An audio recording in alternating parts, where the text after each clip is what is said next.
In New York City, where virtually any form of self-defense is illegal, we're told that the NYPD is here to protect us. Is that really the truth?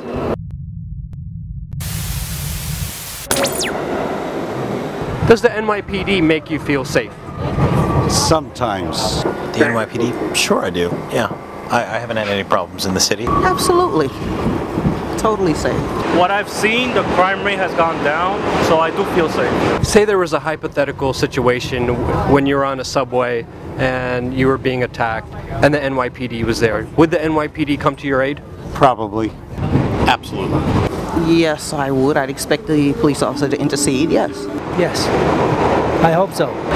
If he was in the area, I would hope so. You know, that's their job. Is the NYPD required by law to protect the citizens of New York? Yes. That's what they're there for. I wouldn't disagree with that, yes. Yes, they do. They have to serve and protect. They should be, you know, they have guns legally, and I hope them just standing there would be enough. Absolutely. Absolutely. I mean, it's in their code, so they are. Do you want to meet my friend Joe? My name is Joseph Lozito. On February 12, 2011, my life was changed forever. It happened on the subway, just like this. I got up that morning, it was like any other morning. I get on the train, I enter the train, I come right to this seat where I'm sitting right now. I sit down, it's a first seat in the first car. On the other side of this wall is the engineer of the train. After I sit down, two uniformed police officers enter the train the same door I did. They proceed to go right into the motorman's compartment through a door just like this. The next thing I know, a man comes up from the middle of the car. He comes to a door, starts banging on the door, bang, bang, bang, looking through the window. And he says, "Let me in, I'm the police." And the police officer behind the door, looking through that window, looks at him and says, "You're not the police." With that, the gentleman turns around and walks back to the middle of the car. As soon as that gentleman left this area, another person that was standing right here next to me comes up here, frantically starts tapping on the window, alternately tapping and looking over his shoulder at the first man, trying to get the police attention, trying to get them to come out. And he's tapping on the window and he's waving, and he's tapping on the window and he's waving. Still no action, they don't come out. The first gentleman that tried to get in, the one who impersonated a police officer, stops 2 feet from me, maybe 3 feet from the store, looks at me, looks down at me, I look up at him, he takes out an 8-inch cooking knife, looks me dead in the eye and says, "You're gonna die, you're gonna die." And with that, he takes the knife and plunges it into my face. I realize now I'm in a fight. So he plunges the knife into my face, now he's gonna come back. So he recoils his arm back for another plunge, and when he brings it back, I shot for his legs. And while I took him down, I was able to take him down, it gave him free rein for the back of my head. And while I was taking him down, he proceeded to stab me and slice me in the back of the head 3 separate times down to my skull. Now what he's doing is he's lying flat on the floor, he has a knife in his hand, and he's slicing up, trying to get me. And I'm trying to catch his hand with my left hand. Finally, the third time he slices up, I'm able to catch his hand, I slam it down, he drops the knife. Right then and there is when I felt a tap on my shoulder, and it was the male cop that was in here, and he taps me on the shoulder and he says, "Okay, you can get up now, we got him."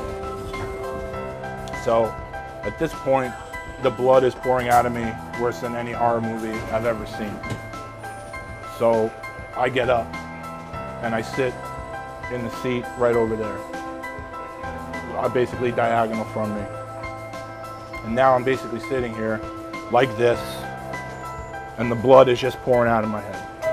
His partner, who was out here with him after they came out, after I had taken him down and disarmed him, never ever got on her hands and knees and tried to help him handcuff this guy. It took the brave actions of a man named Alfred Douglas, who was just another passenger on the train, came and helped this officer handcuff Maxim Gelman. Continually, I am sitting here, just sitting here bleeding to death. We're not moving. I don't know when we're moving. And an officer walked by me, and I grabbed the officer by the wrist, and I said, hey, you got to get me off this train. I'm going to bleed to death. I can't die on this train. And they said, you know, we're going to get you off. We're going to get you off. Don't worry, don't worry. I said, hey, do you have kids? And they said, yes. And I said, I have 2 sons. I said, you have to get me off this train. I can't die on this train. My sons need me. Don't worry, we'll get you off the train. I'm sitting here, I'm still bleeding to death. The blood's not stopping. At some point, that same gentleman, Alfred Douglas, I found out later, he comes over to me with his bare hand, stems the bleeding in my deepest wound back here, and he started screaming at the other people on the train that nobody's going to help this guy. You're going to watch a man bleed to death. How could nobody help this guy? And I'm screaming. I'm saying, you got to get me off this train. I'm going to die. I got a family. You got to get me off this train. And I was told they couldn't move the train because there were police officers on the tracks. So they couldn't turn the power back on until the police were off the tracks. So finally, after about 20-25 minutes of me sitting there bleeding to death, watching my life pour out of me, sitting in a puddle of my blood, we finally start moving. We get to 42nd Street relatively quickly, and now all of a sudden, these doors don't open right away. It took maybe 10 seconds for them to open. The paramedics came in, and as they're lifting me off of the subway seat onto the stretcher, I pass out. What I found out later was I passed out with my eyes open, and I was told they thought I had died. I snapped right back out into it, and that was the first time I had felt any pain. It was the worst pain I have ever felt in my life. The only way I can describe it to people is it felt like they poured gasoline on my head and lit it on fire. It was a pain. There was no soothing that pain. No, it was just incredible. It was a pain I wouldn't wish on my worst enemy. First thing I was greeted with was, is that the perp or the Vic? So I thought that might have been somewhat insensitive, but so be it. You know, as I would find out, it's not the first thing they did wrong that day. But they get me into the ambulance. The paramedics in the ambulance were excellent. They, you know, I begged them. I said, keep talking to me, keep talking to me. I don't want to die. Keep me awake. They did. While they're doing, all the medical personnel is surrounding me. The police officer comes to the head of the bed that I'm on, and he shows me a mugshot, and he says, "Is this the guy that did this to you?" And I said, yes. And he said, well, you're a hero. And I said, well, I'm not a hero. Why am I a hero? He goes, well, he killed 4 people last night. And that was I get goosebumps now telling the story because I had no idea what had gone on the night before. Once I was stable, they moved me to a room. We were watching TV. And I think it was Channel 7. And they said, coming up, we have a press conference.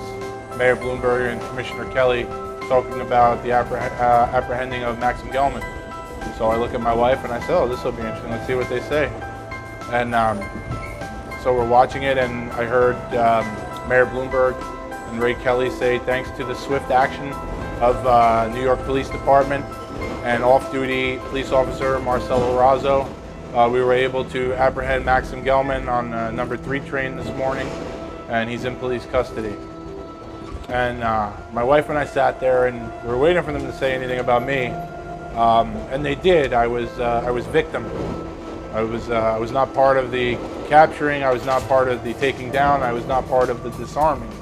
It seemed kind of weird to me since I was the one in the hospital and I was the one that almost bled to death on the train. But apparently, I didn't do anything in the eyes of New York City Police Department. They told me later that week I'm going to have to testify before a grand jury. So I was just going to do some recovering on my mom's and then testify. So I got a call from the district attorney. I believe I testified on Thursday. It was either Wednesday or Thursday. I really don't remember. But he goes, well, after you testified, Terrence Howell testified. And long story short, Terrence Howell basically said he was watching from the door through the window, and he was about to come out to stop Maxim Gelman. But when Gelman reached into his jacket, he thought he had a gun, so instead of coming out, he closed the door and stayed inside. And when he told me that, it was like being attacked all over again. You know, I was raised to respect the police. You know, I know a lot of people that are younger than me, they grow up and they already, you know, have a hard on for the police. They don't like them. I wasn't brought up that way. I always had respect for the badge because I thought they were the good guys. And when I found out that this whole thing could have been prevented, it was like, you know, a blow to the nuts, really. Now I'm finding this out. Now I have to go home and I have to tell my wife. And we were furious. I mean, what do you say to that? What do you say when there's 2 police officers less than 2 feet away from you, behind a door? They have guns, I have nothing. They have nightsticks, I have nothing. So there were many factors that played into me bringing a lawsuit against these officers. We were very surprised when they put in their motion to dismiss before discovery, before we exchange any information, before any interviews are done, before we're able to acquire anything on their end. They put in the motion to dismiss. I believe they put in the motion to dismiss to get rid of me right away. This is bad publicity for them. Why would they want this story out there? They cited a law, and I don't know if it's a law or a loophole in the law, but what they said was basically they did not owe me or anyone else on that train a duty to protect. Even though everyone says their motto is to serve and protect, there are laws on the books where a police officer has no duty to protect you. So even though that day I was as armed as what you're seeing right now, and they were armed with guns and nightsticks and the element of surprise, they owed no obligation to me or anyone else on this train to protect us. There's so many inconsistencies in the statement by the police that I pray that the judge realizes that and says I can't dismiss this case. There's too many questions surrounding it. And all I want is my day in court. I want my opportunity to tell New York City, to tell the world, this is New York City. It's the center of the universe according to a lot of people. People from other countries dream of coming to this city. And to me, the NYPD is a symbol of safety and security, and they're there to protect you. That's what I always thought it was. I always thought that's what the police were there for.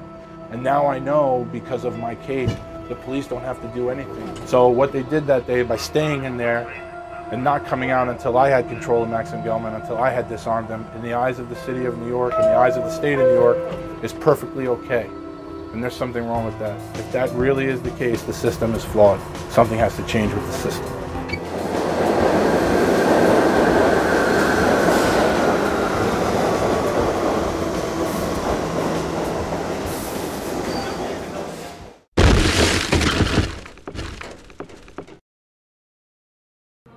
The PBA delegate that I had sent to prison for beating up black people, he wasn't a delegate or a police officer, he was a criminal.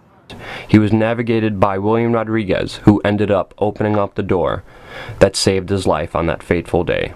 This is the video of them meeting for the very first time. God, really?